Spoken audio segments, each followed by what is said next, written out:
Dear students, our today's topic is chemical regulation of respiration. Like nervous control, the ultimate goal of chemical control is to maintain the proper concentration of oxygen, carbon dioxide, and hydrogen ions in the tissues. Therefore, the respiratory activity is highly responsive to changes in each of these. In our brain, there is a chemosensitive area which is located bilaterally only 0.2 mm beneath the ventral surface of the medulla oblongata. This area is highly sensitive to changes in either blood PCO2 or hydrogen ion concentration and in turn excites other portions of respiratory center. See the diagram showing chemosensitive area. It is located just beneath the ventral surface of the medulla, and when this area is activated, it will send the signal to inspiratory area, means dorsal respiratory group of the neurons. So there will be increase in the ventilation. Now how it is stimulated, it is also shown. Whenever there is increase in the hydrogen ion concentration of the fluid surrounding the chemosensitive area, it is stimulated. And we all know whenever there is rise in carbon dioxide, there will be rise in H plus ion concentration. Carbon dioxide reacts with the water to form carbonic acid, and then carbonic acid will dissociate into H plus and HCO3 minus, and this H plus will act on chemosensitive area to increase ventilation.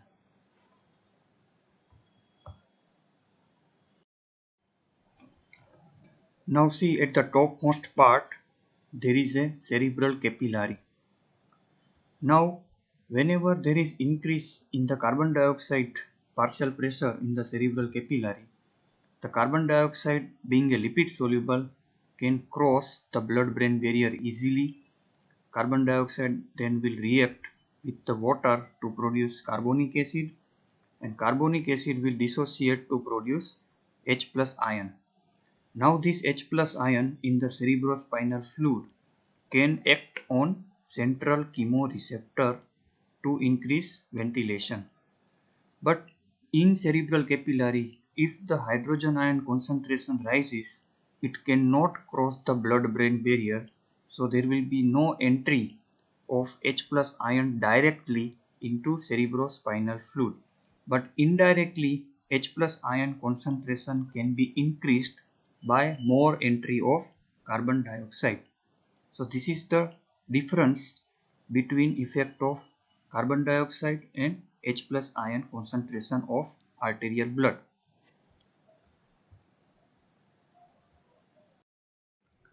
As we have just shown, hydrogen ions are the only primary direct stimulus to chemosensitive neurons, but they do not cross blood-brain barrier, so they are less effective than CO2 changes.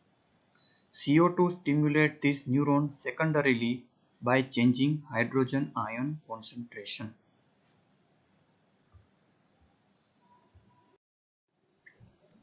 Now, what is the effect of carbon dioxide? It has potent indirect effect. It does this by reacting with water of the tissue to form carbonic acid, which dissociates to produce hydrogen ions. These hydrogen ions now have direct stimulatory effect on respiration. Now there is a question. Stimulatory effect of carbon dioxide is decreased after 1 to 2 days. Why? Now answer is that after 1 to 2 days there will be compensatory response by the kidney to maintain the acid base balance. And due to this compensatory response by the kidney, ultimately increase in the H plus ion concentration will no more, and therefore it will normalize the H plus ion concentration, and therefore the stimulatory effect of CO2 will be decreased.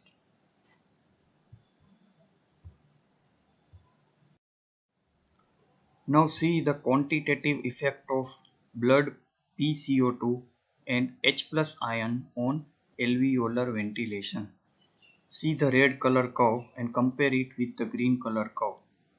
So change in the carbon dioxide level have more profound effect than change in the pH. Answer is very simple. PCO2 whenever rises, carbon dioxide can cross the blood-brain barrier and indirectly doing their effect by rising H plus ion in CSF, cerebrospinal fluid. While whenever there is change in the pH, H plus ion cannot cross the blood-brain barrier directly, so they have less effect on ventilation.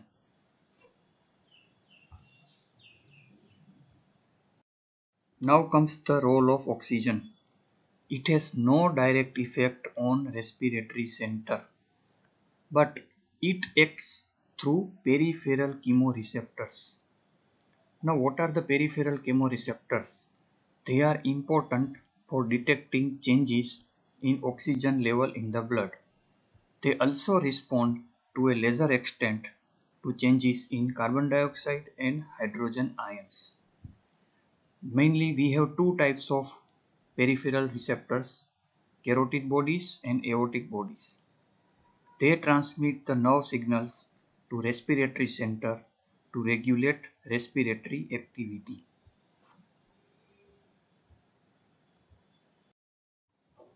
This diagram is showing both carotid bodies and aortic bodies. Carotid bodies are located at the bifurcation of common carotid artery, and aortic bodies are located in arch of aorta.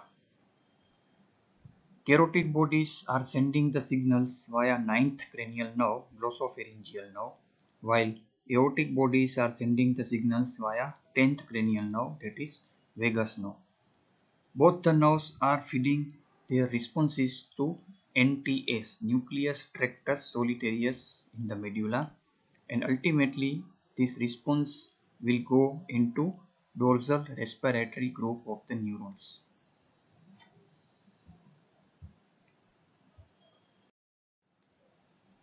Peripheral chemoreceptors sense changes in arterial O2, CO2 and H+. Now effect of CO2 and H+ are less powerful than their direct effect on central chemoreceptors. However, stimulation of the peripheral chemoreceptors occurs more rapidly than central chemoreceptors. So it is especially important during onset of the exercise.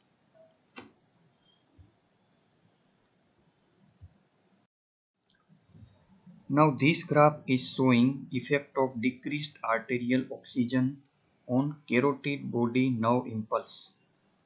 On y-axis, carotid body nerve impulses per second is there, and on the x-axis, arterial PO2 in millimeter of mercury. Now trace the red line. If arterial PO2 decreases, especially below 100, see the red line is going up. So carotid body or peripheral chemoreceptors are stimulated especially when the arterial PO2 decreases below 100 millimeter of mercury, and they will increase rapidly when PO2 level decreases further.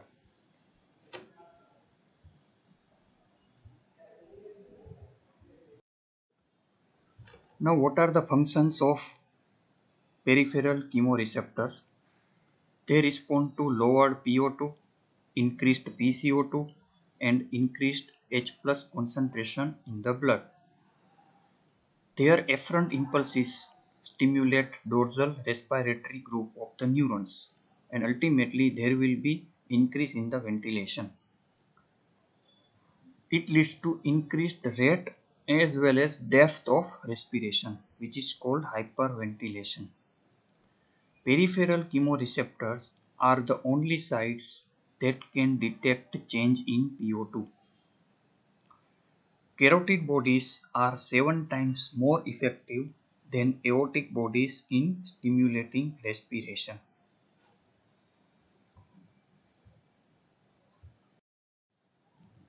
As we have discussed, carotid bodies are 7 times more effective than aortic bodies.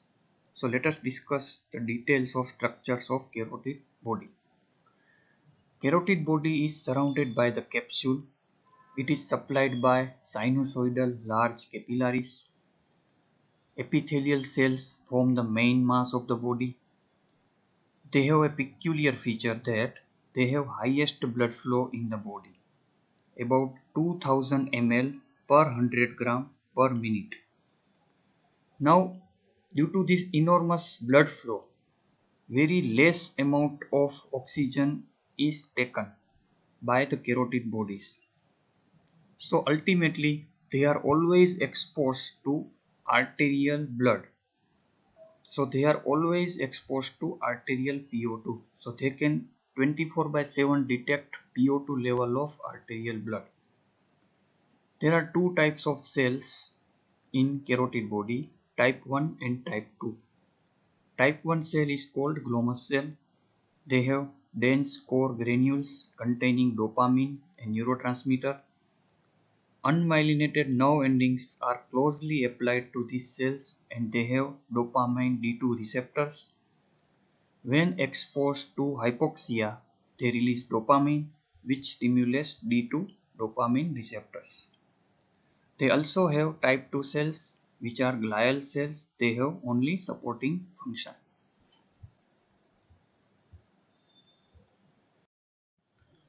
So whenever oxygen level decreases in hypoxia, low PO2 occurs. This low PO2 will enter into the carotid bodies or aortic bodies. It will act on O2 sensitive potassium channels. Now these channels will close.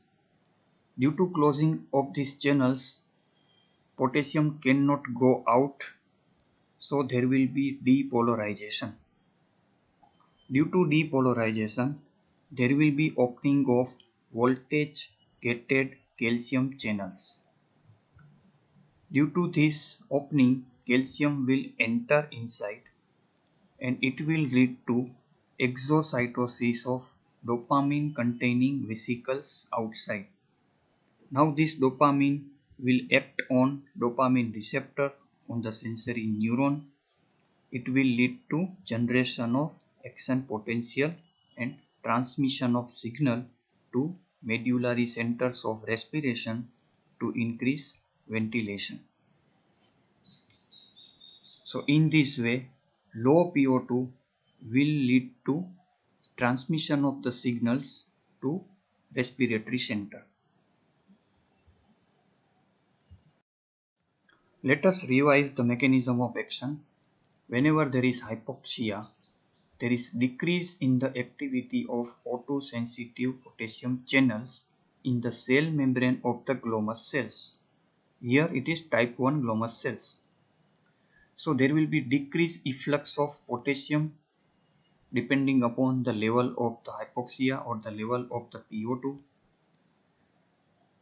Then there will be depolarization of the glomus cells, which will lead to opening of L type of calcium channels, which are the voltage gated calcium channels. It leads to increase in the entry of the calcium, more calcium influx. It leads to release of neurotransmitters. Now we have just discussed that the neurotransmitter is dopamine, but the recent researches suggest that there is a role of adenosine triphosphate, which stimulates the afferent nerve ending.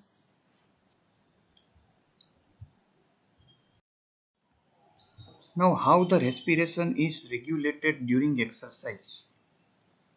In the exercise, especially strenuous exercise, oxygen consumption and carbon dioxide formation increases as much as 20 times.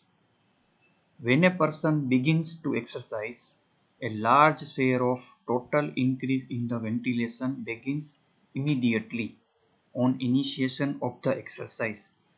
before any blood chemicals have some time to do changes. So this chemical regulation of respiration is important, but it will take some time. So when we need immediate effect during the exercise, what to do? So most of the increase in the respiration results from neurogenic signals directly transmitted to respiratory center. At the same time that the signals go to muscles to cause muscle contraction. Now this is very important. So before the chemical regulation of the respiration comes into picture, our voluntary muscle activity, our voluntary motor control system sending the signal to the muscle is also sending one copy of the signal to our respiratory center, and therefore our respiratory center will do immediate action, will increase immediately the ventilation. And once we start the exercise, our proprioceptors from the joints and the muscles will also send the signal to our respiratory center to increase ventilation.